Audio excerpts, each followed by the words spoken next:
Right. ఏం చెప్పాం last క్లాస్లో? ఏమే మణి,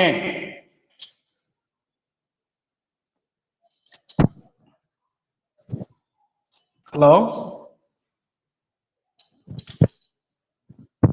మణి,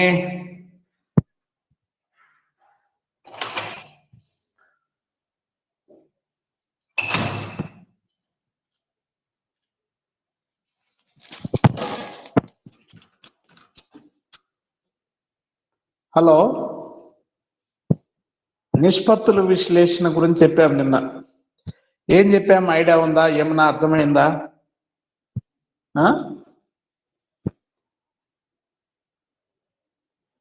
హలో ఏమే రాజుదారాయ్,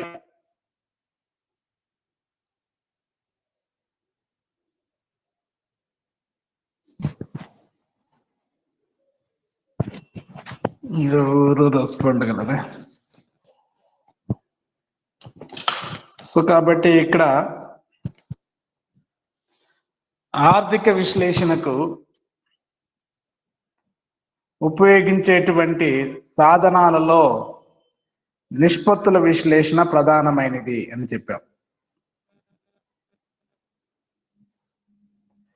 సో కాబట్టి for financial analysis, for the purpose of ratio analysis, for the purpose of financial analysis. So ratio analysis is the important tool or instrument. So kabatti manaku idi ఆర్థిక విశ్లేషణకు ఉపయోగించేటువంటి సాధనాలలో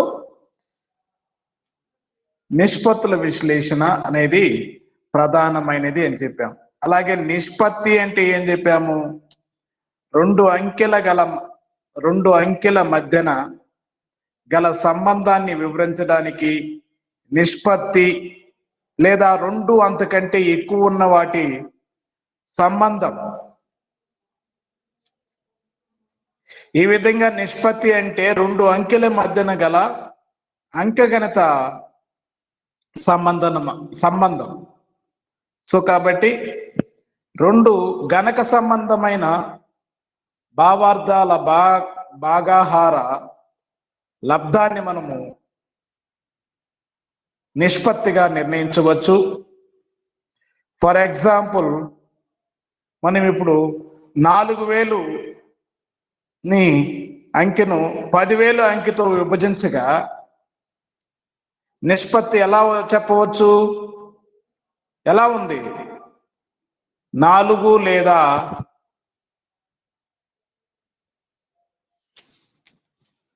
2.5. 2.5 లేదా 40% సంస్థ ఆర్థిక స్థితిని అలాగే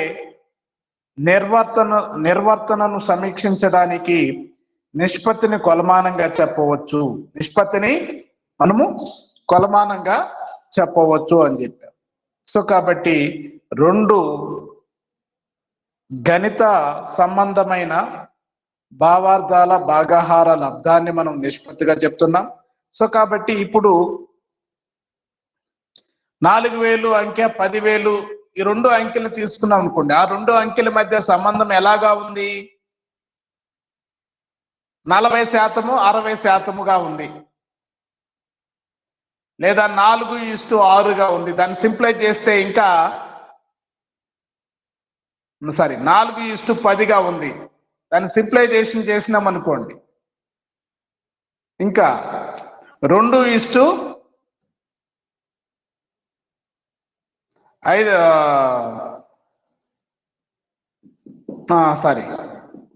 1:2.5 ఉంది. సో ఎలాగైనా మనం దాన్ని చెప్పచ్చు. 4,000కి 10,000 ఈ రెండు, లేదా 10,000/4,000 వేసామనుకోండి. 10,000 బై 4,000 వేస్తే మనకి ఇక్కడ ఎంత వస్తుంది? 2.5 వస్తుంది. 10,000ని 4,000తో భాగిస్తే ఎంత వస్తుంది మనకి ఇక్కడ? 2.5 వస్తుంది. అంటే 2,000 సరే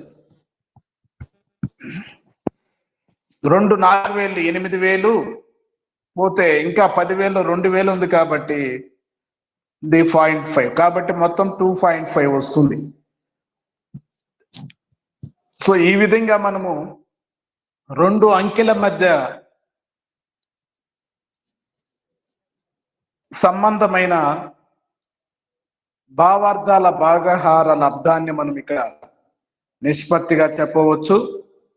సో కాబట్టి మనం ఆల్రెడీ చెప్పాం, అకౌంటింగ్ నిష్పత్తులను మనం ఇక్కడ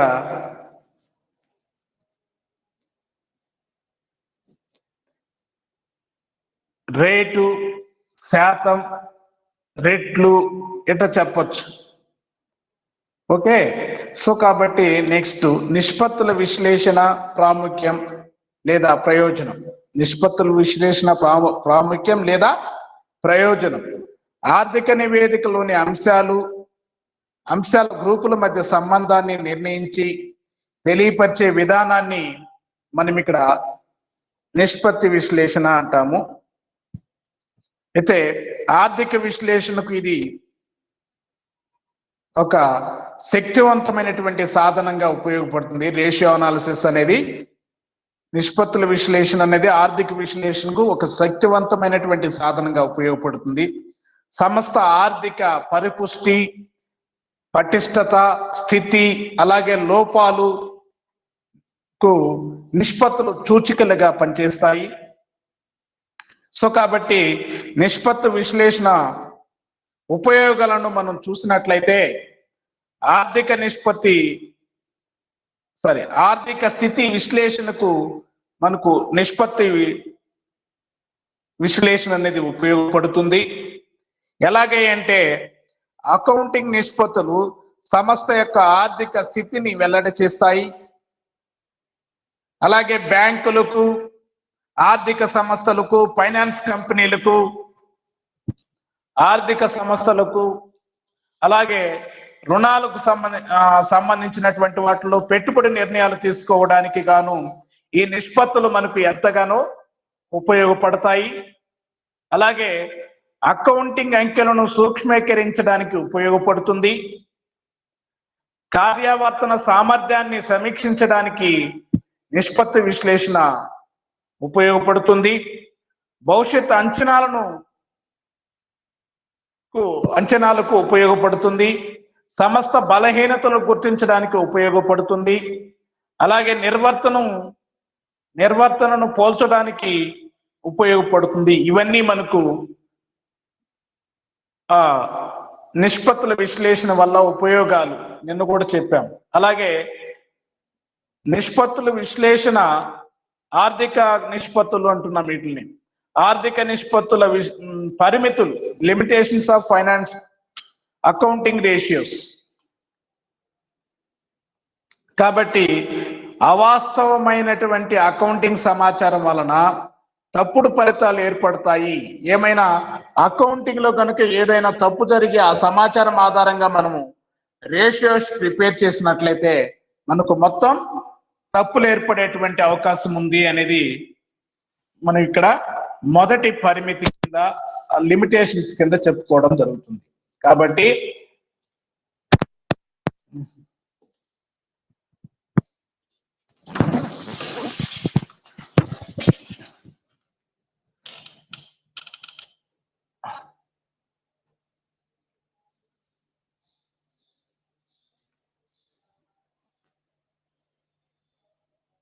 హలో, ఉన్నారమ్మా? వింటున్నారా?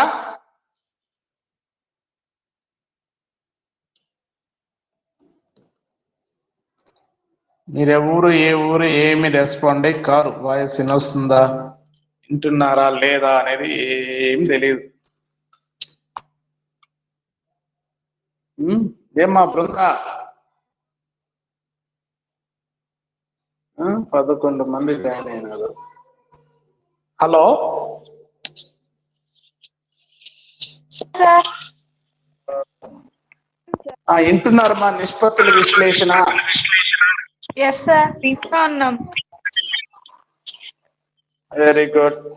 సో కాబట్టి దీని యొక్క పరిమితుల గురించి చెప్తూ ఉన్నాము. సో కాబట్టి అవాస్తవమైనటువంటి అకౌంటింగ్ సమాచారం వలన తప్పుడు ఫలితాలు ఏర్పడతాయి అంటున్నారు. అలాగే భవిష్య సంఘటనల గురించి ఏ సమాచారము ఇక్కడ లేదు. No idea of probable happening in future.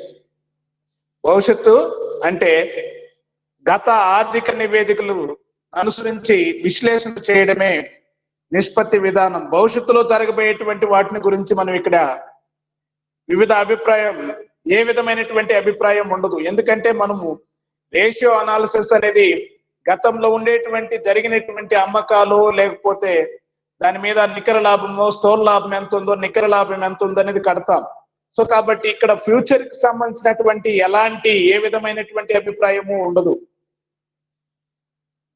అలాగే మనకు అకౌంటింగ్ పద్ధతిలో తేడాలు ఉండడం. ఏవైనా రెండు సంస్థలు ఒక విధమైనటువంటి అకౌంటింగ్ విధానాలను అమలుపరిచినప్పుడే వాటి మధ్యన పోలిక సులభం అవుతుంది.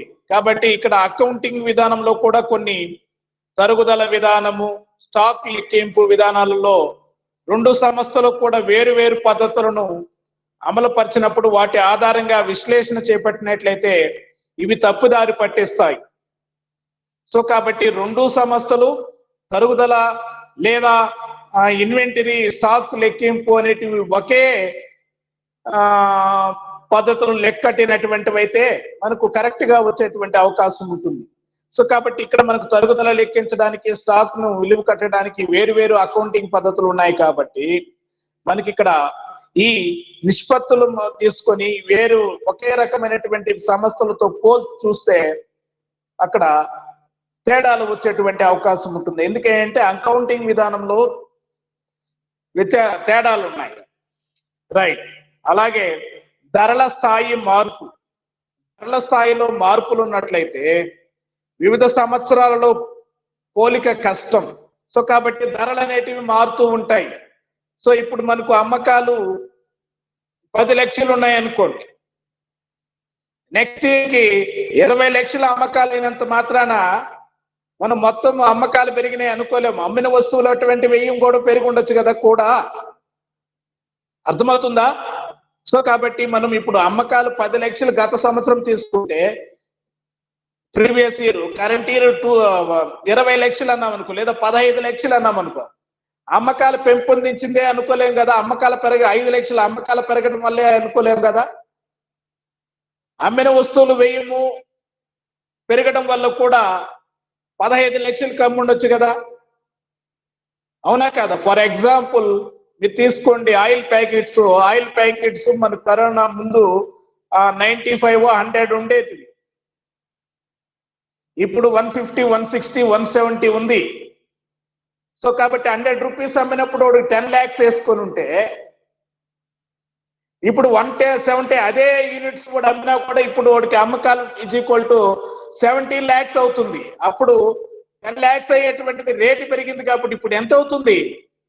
17 lakhs అవుతుంది. కాబట్టి అమ్మకాలు పెరిగినట్టు లెక్క. అది అమ్మకాలు అదే స్థాయిలో ఉన్నా అమ్మిన వస్తువులు వ్యయం పెరిగింది కాబట్టి వాడు పెంచాడు. కాబట్టి అమ్మకాలు, దానివల్ల ఓన్లీ అమ్మకాలు మాత్రమే పెరిగినట్టు మనం అక్కడ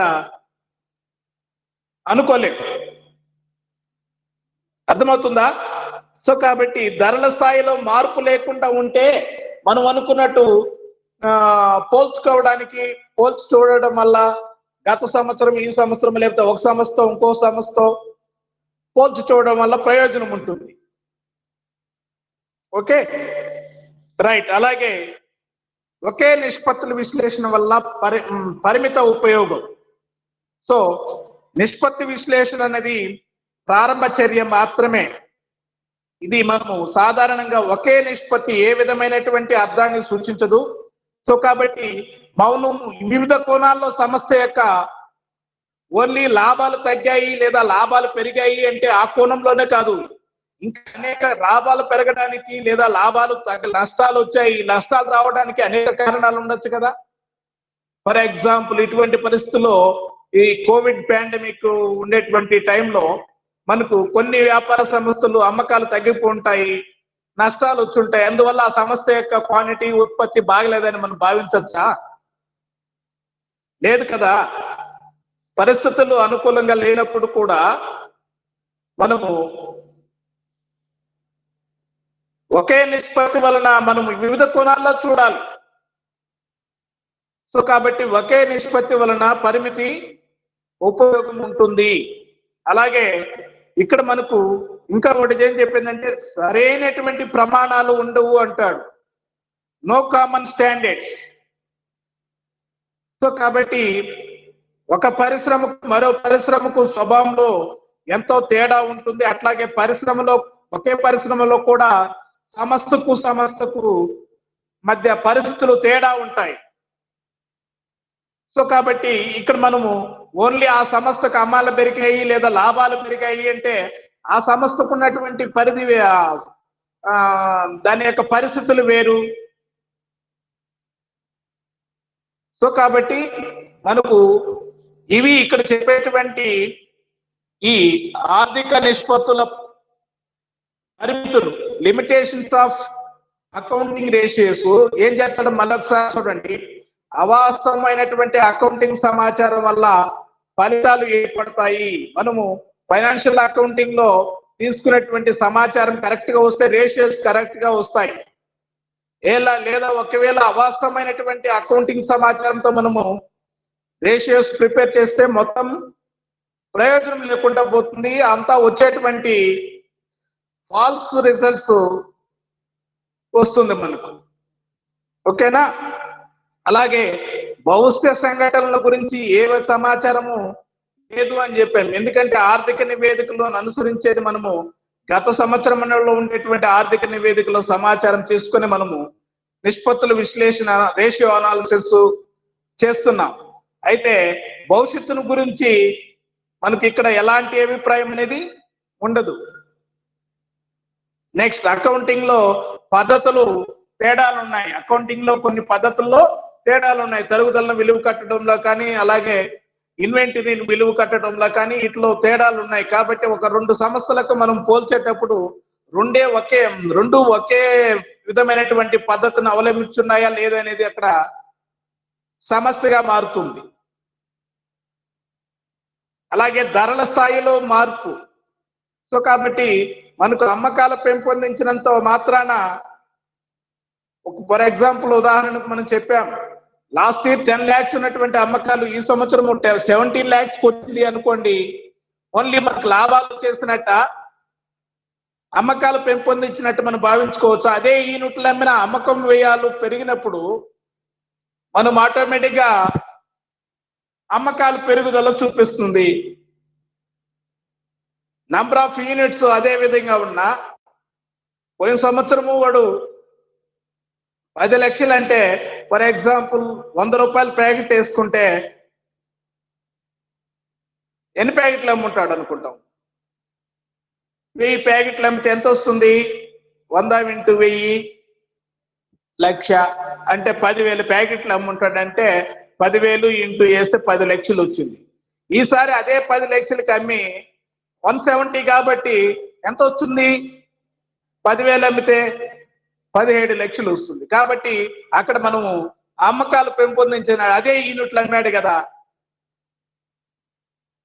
సో కాబట్టి ధరల స్థాయిలో మార్పు లేనప్పుడు మనము రేషియో అనాలిసిస్ అంకెల మధ్య కంపేర్ చేసుకోవచ్చు. ఈ ఫైనాన్షియల్ అకౌంటింగ్ లో ఉండేటువంటి ఆ సమాచారాన్ని తీసుకొని ఆ సంస్థ యొక్క ఆర్థిక స్థితిని, ఫైనాన్షియల్ పొజిషన్ ని అనాలిసిస్ చేయడానికి ఆ ధరలో మార్పు ఉంటుంది కదా. అలాగే ఒకే నిష్పత్తి వల్ల పరిమితమైనటువంటి ప్రయోజనం ఉంటుంది అంటారు. ఇంకా పోతే సరైనటువంటి స్టాండర్డ్స్ కూడా మనకు లేవు. సో ఇవన్నీ మనకు ఇంకా పోతే చాలా పరిమితులు ఉన్నాయి రేషియో అనాలిసిస్ లో కూడా. సో దాన్ని పక్కన పెట్టి మనం ఇప్పుడు ఫస్ట్ నిష్పత్తుల వర్గీకరణ గురించి చెబుదాం. నిష్పత్తుల వర్గీకరణ. ఓకే, సో కాబట్టి నిష్పత్తుల విశ్లేషణకు ఉపయోగం ఒక ఫైనాన్స్ మేనేజర్కి మాత్రమే పరిమితం కాదు. వివిధ ఉపయోగాల కోసం వివిధ పార్టీలు నిష్పత్తి విశ్లేషణ నిష్పత్తి విశ్లేషణ కోసం ఆసక్తిని కనబరచవచ్చు. నిర్దిష్టమైనటువంటి ఉపయోగార్థం నిష్పత్తులను అనేక రకాలుగా మనము వర్గీకరించవచ్చు. సో కాబట్టి నిష్పత్తులను ఉపయోగించేది ఒక ఫైనాన్షియల్ మేనేజరే కాదు. సో కాబట్టి వివిధ ప్రయోజనాల కోసం వివిధ పార్టీలు నిష్పత్తుల కోసం ఆసక్తి చూపడం జరుగుతుంది. కాబట్టి అందుకోసం మనం ఇక్కడ ఓన్లీ ఫైనాన్షియల్ మేనేజర్కి అవసరమైనటువంటి రేషియోస్నే కాదు, మనం ఇక్కడ మొత్తం అందరికి వివిధ పార్టీలకి వివిధ అవసరాల కోసం ఏమేమి నిష్పత్తులు అవసరం అవుతాయని పెట్టేసి వాటిని మనం వివిధ రకాలుగా వర్గీకరించడం జరుగుతుంది. నిష్పత్తుల వర్గీకరణ అంటున్నాం దాన్ని, క్లాసిఫికేషన్ ఆఫ్ రేషియోస్. ఓకే, కాబట్టి లాభదాయకత నిష్పత్తులు ఇవి లాభ నష్టాల ఖాతా నుంచి లెక్క కడతాం. అంటే అమ్మకాలకు లాభాలకు మధ్య ఎంత నిష్పత్తిలో ఉంది, లాభము అమ్మకాల మీద ఎంత శాతం ఉంది, నికర లాభం ఎంత ఉంది, ఆపరేటింగ్ లాభం ఎంత ఉంది, గ్రాస్ స్థూల లాభం ఎంత ఉంది, అలాగే ఆర్థిక స్థితిని గురించి నిష్పత్తులను ఆస్తి అప్పుల పట్టీ ద్వారా లెక్కిస్తారు. ఆర్థిక స్థితిని గురించి తెలుసుకోవాలంటే ఆస్తి అప్పుల పట్టీలో ఉండేటువంటి వివరాల ద్వారా వాటిని, ఆర్థిక స్థితిని గురించి తెలుసుకోవాలంటే ఆస్తి అప్పుల పట్టీలో ఉండేటువంటి సమాచారం ద్వారా తయారు చేస్తాం. అలాగే ఆపరేటింగ్ సామర్థ్యం, ఉత్పాదకత లేదా వనరుల వినియోగం సామర్థ్యం, ఉత్పాదకత లేదా వనరుల వినియోగం, సార్థకత మొదలైనటువంటివన్నీ రెండు లాభ నష్టాల కథ ఆస్తి అప్పుల పట్టీ నుంచి లెక్క కడతారు. అంటే మొత్తం ఆస్తులు ఎంత ఉన్నాయి ఆ సంస్థకి, మొత్తం ఆస్తుల్లో అసలు ఎంత బిజినెస్ టర్న్ ఓవర్, ఎంత సేల్స్ ఎంత ఉన్నాయి. సో కాబట్టి కొన్ని నిష్పత్తుల్ని లాభ నష్టాల ఖాతా ఆధారంగా సమాచారం నుంచి సమాచారాన్ని స్వీకరించి అయి లాభదాయక నిష్పత్తులు. ఆర్థిక స్థితిని తెలుసుకోవడానికి తయారు చేసేటువంటి నిష్పత్తులన్నీ కూడా ఆస్తి అప్పుల పట్టీలో సమాచారం ఆధారంగా తయారు చేయబడతాయి. అలాగే మనం ఇక్కడ చెప్పుకునేటువంటి నెక్స్ట్ ఆపరేటింగ్ సామర్థ్యము, ఉత్పాదకత, వనరుల వినియోగ సామర్థ్యము, ఇవన్నీ కూడా లాభ నష్టాల కథ ఆస్తి అప్పుల పట్టీలో ఉండేటువంటి రెండు స్టేట్మెంట్స్ నుంచి సమాచారాన్ని తీసుకొని ఈ రేషియోస్ ప్రిపేర్ చేయడం జరుగుతుంది. ఓకే, కాబట్టి సంస్థ లాభదాయకత, ఆర్థిక స్థితిని నిర్ణయించడానికి ఈ వర్గీకరణ చాలా పురాతనమైనది అంటారు. అలాగే మనకి ఇక్కడ సంస్థ లాభదాయకత, ఆర్థిక స్థితిని నిర్ణయించడానికి ఏ మాత్రం పనికిరాదు. సమర్థవంతమైనటువంటి ఉద్దేశాలను నెరవేర్చాలంటే వర్గీకరణను మనము ఇప్పుడు 5 రకాలుగా చెప్పుకున్నాం నిన్న. నిష్పత్తుల వర్గీకరణ అనేది మొదటిది లాభదాయకత నిష్పత్తులు, కవరేజీ నిష్పత్తులు, టర్నోవర్ నిష్పత్తులు, ఆర్థిక నిష్పత్తులు, నెక్స్ట్ లిక్విడిటీ నిష్పత్తులు. ఇలా 5 రకాలుగా మనం చెప్పుకున్నటువంటిది ఓన్లీ 3 చెప్పాం. ఏంది? లాభదాయకత నిష్పత్తులు, ఆర్థిక స్థితిని గురించి వివరించేటువంటి నిష్పత్తులని. సో కాబట్టి అవి అంత ప్రయోజనాన్ని చేకూర్చవు. కాబట్టి మనం నిష్పత్తుల్ని, అది పురాతనమైనటువంటి పద్ధతి కాబట్టి మనం ఇక్కడ నిష్పత్తుల్ని 5 రకాలుగా వర్గీకరించాం. లాభదాయకత నిష్పత్తులు, కవరేజీ నిష్పత్తులు, టర్నోవర్ నిష్పత్తులు, ఆర్థిక నిష్పత్తులు, లివరేజీ నిష్పత్తులు. సో కాబట్టి మనకి ఇక్కడ 1 by 1 చెప్పుకుంటూ వస్తాం. నోట్స్ రాసుకుంటే మీరు. లాభదాయకత నిష్పత్తులు అంటే స్థూల లాభ నిష్పత్తి. స్థూల లాభం ఎంత ఉంది అంటే అమ్మకాల మీద స్థూల లాభం ఎంత ఉందో కడతాము. అలాగే దాంట్లో ఇంకొకటి ఆపరేటింగ్ నిష్పత్తి. సో కాబట్టి ఆపరేటింగ్ వ్యయము అంటే ఎలా వస్తుందో చూసుకొని దాన్ని అమ్మకాల మీద ఎంత శాతం ఉంది ఆపరేటింగ్ వ్యయ నిష్పత్తి అంటాం. అలాగే ఆపరేటింగ్ నిష్పత్తి తర్వాత వ్యయాల నిష్పత్తి, ఆపరేటింగ్ లాభ నిష్పత్తి, నికర లాభ నిష్పత్తి, ఇలా లాభదాయకత నిష్పత్తులు మళ్ళీ 5 నిష్పత్తులు ఉన్నాయి. ఏమేంటయి మళ్ళీ నోట్స్ చెప్పేటప్పుడు మీకు నీట్ గా మెథడ్ అంటే ఏంది, దానికి సంబంధించినటువంటి ఈక్వేషన్ ఎలా ఆ నిష్పత్తిని క్యాలిక్యులేట్ చేస్తామనేది నేను క్లియర్ గా మీకు చెప్తాను, నోట్స్ చెప్తాను. సో కాబట్టి ఇక్కడ మొదటిది లాభదాయకత నిష్పత్తులు, మీ స్థూల లాభ నిష్పత్తి, ఆపరేటింగ్ నిష్పత్తి, 3 వ్యయాల నిష్పత్తి, ఆపరేటింగ్ లాభ నిష్పత్తి. అంటే ఆపరేటింగ్ నిష్పత్తి కనుక్కున్నాం అనుకోండి, 60% ఉంది అనుకోండి 100లో, మిగతా 40% ఆపరేటింగ్ లాభం, లేదా ఆపరేటింగ్ లాభం కనుక్కున్నాం అనుకోండి 50% ఉంది అనుకోండి, రిమైనింగ్ 50% ఆపరేటింగ్ నిష్పత్తి, ఆపరేటింగ్ వ్యయాలు నిష్పత్తి. 50% వ్యయాలు పోతే 50% లాభమే కదా ఉంటుంది, లేదా 40% లాభం పోతే ఇంకా 60% ఆపరేటింగ్ శాతం. సో ఇలా నెక్స్ట్ ఇంకొకటి వచ్చేసి నికర లాభ నిష్పత్తి. ఇది నికర లాభానికి అమ్మకాలపై నికర లాభానికి ఉన్నటువంటి నిష్పత్తి. అమ్మకాలపై నికర లాభాన్ని వేసి మనం ఎంత నిష్పత్తులు ఉన్నాయో చూసుకుంటాం. సో ఇవి మనకు ఆల్రెడీ మనము పివి నిష్పత్తులు అంటే మనం చేసాం. బ్రేక్ ఈవెన్ పివి రేషియోని ఎలా కనుక్కున్నాము? Sales minus contribution by sales into 100 వేసాము. సేల్స్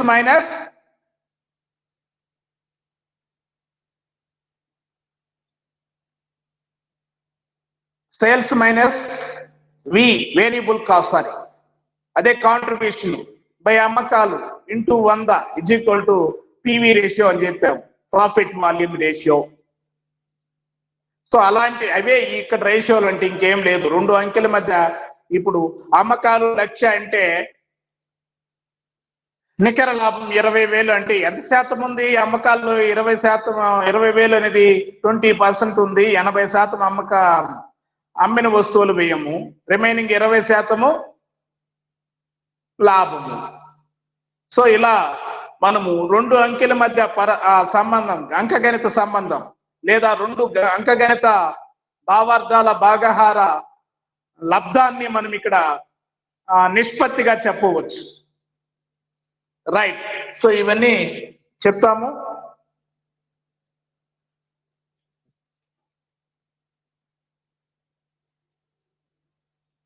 నోట్స్ రాసుకోండి. ఫస్ట్ మీకు నేను పెడితే రాసుకుంటారా? నోట్స్ మీకు కూడా పెడతాను. రేషియో అనాలిసిస్, నిష్పత్తుల విశ్లేషణ, మీకు కూడా ఇంగ్లీష్ మీడియం మెటీరియల్ ఏమన్నా ఉంటే చూసి పెడతాను. బుక్ అయితే లేదు నా దగ్గర. ఇది కూడా ఎటు చేస్తారమ్మా?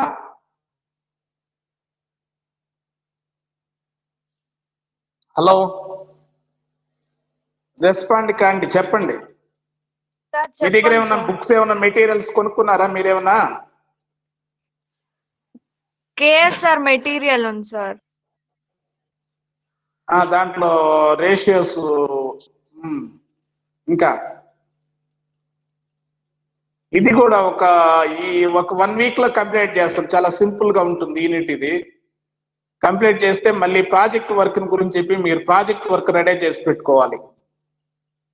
దీనికి నేను చెప్పేదానికన్నా సింపుల్ గా నేను ఎక్కడి నుంచి ఎక్కడి దాకా రాసుకోలేదు, అండర్లైన్ చేసి మీకు పెడతాను. మీరు నోట్స్ రాసుకోండి. ఓకేనమ్మా?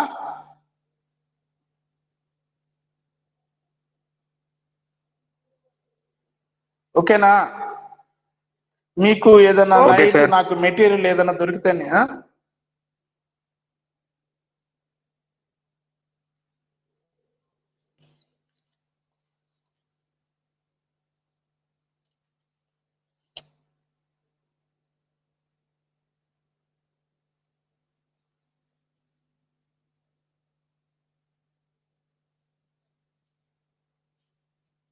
సో ఇవన్నీ నిష్పత్తుల ప్రాముఖ్యం, ప్రయోజనం అనేది సైడ్ హెడ్డింగ్ కింద రాసుకోండి. సినాప్సిస్ లాగా రాసి పెట్టుకోండి. సైడ్ హెడ్డింగ్స్, ప్రయోజనాలు, అలాగే లిమిటేషన్స్. ఓన్లీ మీకు బ్రీఫ్ అండర్స్టాండింగ్ ఉంటుంది. What are the benefits on ratio analysis అనేది, అలాగే లిమిటేషన్స్ ఆఫ్ రేషియో అనాలిసిస్ అనేది మీకు ఉండాలి అంటే ఇవి ఫస్ట్ రాసుకోండి. తర్వాత ఇవన్నీ పాయింట్ వైజ్ రాసుకున్న తర్వాత నిష్పత్తుల వర్గీకరణ అనే హెడ్డింగ్ పెట్టుకొని నిష్పత్తులు దాని కింద ఆ పారాగ్రాఫ్ మొత్తం రాసుకొని నిష్పత్తుల రకాలు 5 రకాలుగా మనం నిష్పత్తులను వర్గీకరించాం. అటు వరకు పెట్టుకోండి. తర్వాత నేను 1 by 1 మీ లాభదాయక నిష్పత్తి అంటే ఏందో చెప్పి దాని కింద మనకు స్థూల లాభ నిష్పత్తి వస్తుంది. దాన్ని ఈక్వేషన్ రాసుకుంటాము. ఆ స్థూల లాభ నిష్పత్తి దేనికి కడతారు అనేది నేను మీకు ఈక్వేషన్ చెప్తాను. అలాగే ఆపరేటింగ్ నిష్పత్తి, 3 వ్యయాల నిష్పత్తి, ఆపరేటింగ్ లాభ నిష్పత్తి, నికర లాభ నిష్పత్తి, ఇవి మనకు ఇక్కడ వచ్చేటువంటిది. అవి చెప్పుకొని దాంట్లో ప్రాబ్లం వేస్తే మనకు క్లియర్ గా అర్థమవుతుంది. ఒక్కొక్కటి చెప్పేసి మనం ప్రాబ్లమ్స్ వేసుకుంటే వెళ్తాం. తర్వాత రెండవది వచ్చేసి ఏంటి, లాభదాయక నిష్పత్తుల తర్వాత ఏం చెప్పాము,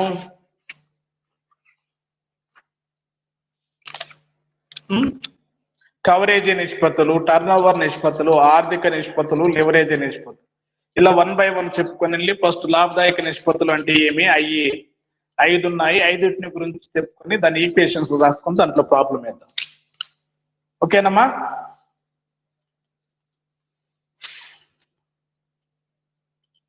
ఏమియా మణి, మహేంద్ర, పునీత, మీ దగ్గర ఏదైనా మెటీరియల్ ఉంటే దాన్ని చూసైనా రాసి పెట్టుకోండి. రేషియో అనాలిసిస్ అంటే ఏంటి, ఇంట్రడక్షన్, దాని యొక్క అడ్వాంటేజెస్, లిమిటేషన్స్, అలాగే classification of ratio analysis, classification of ratios, నిష్పత్తుల వర్గీకరణ, అటు వరకు రాసుకుంటే నేను రేపు చెప్తాను. ఏమ్మా రాసి పెట్టుకుంటారా నోట్స్? మీకు తెలుగు మీడియం వాళ్ళకి ఉంది, పెడతాను. మీకు కూడా రాసి పెట్టుకోండి.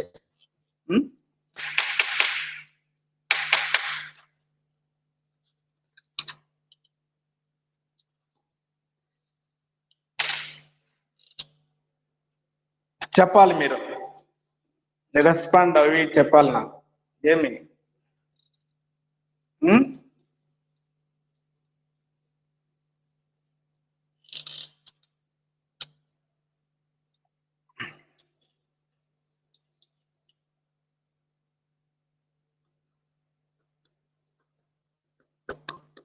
ఏం మణి ఎగ్జిట్ అయిపోయినాడు.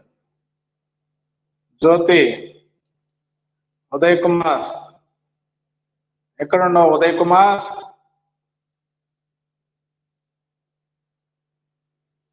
సార్ మా ఊర్లోనే సార్. జ్యోతి ఏడు కొండ ఎక్కుండవా? Yes sir. Very good. ఏ ఊరు మీదే? మాది నాయనూరు సార్, వాణింబడి బస్ దగ్గర. ఓయమ్మ చాలా దూరమే, వాణింబాడి దగ్గర. ఏ రూట్ లో పోతావు? అంటే డైరెక్ట్ గా వాణింబడి బస్ ఉంది సార్, అదే ఆ బస్సులోనే సార్. మన కుప్పం నుంచి వాణింబాడి బస్ ఉందా? మెడికల్ కాలేజ్ నుంచి ఆంధ్ర ఉంది సార్. బస్సులో. అవును సార్. ఇట ఎట్ట పోతాయి? ఇట రామకుప్పం మీద పోతాయా? అది పాలార్ పైన వస్తుంది సార్.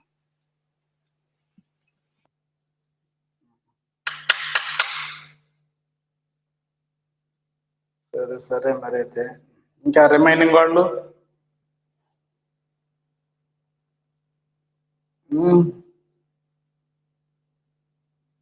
ఏం మణి, శ్రావణి, గాయత్రి, ఏమ్మా గాయత్రి?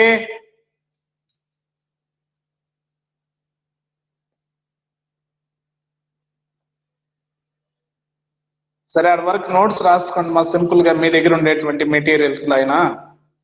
నేను చూస్తా రాత్రికి మెటీరియల్ ఏదైనా ఉంటే రేషియో అనాలిసిస్ చూసి పెడతాను మీకు.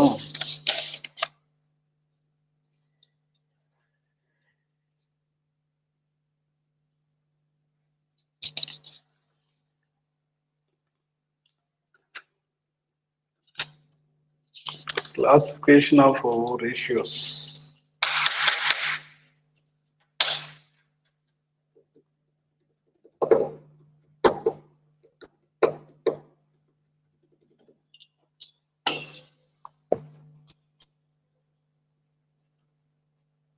ఇంకేం చెప్పండి.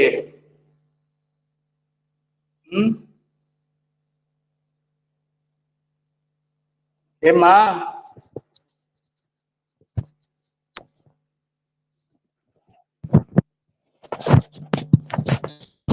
సరే ఉండేది అయితే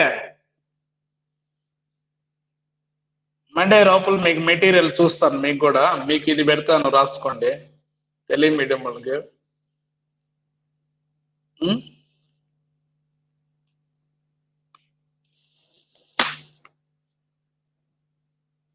హలో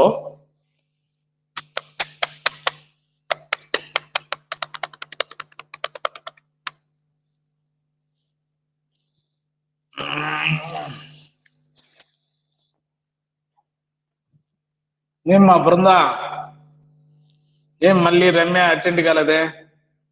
పునీత, గాయత్రి, బృందా వెళ్ళిందా? రాజదొరై, జ్యోతి అందరూ ఎగిరిపోయినారా? సరే ఓకే మరి అయితే. ఏమ్మా గాయత్రి,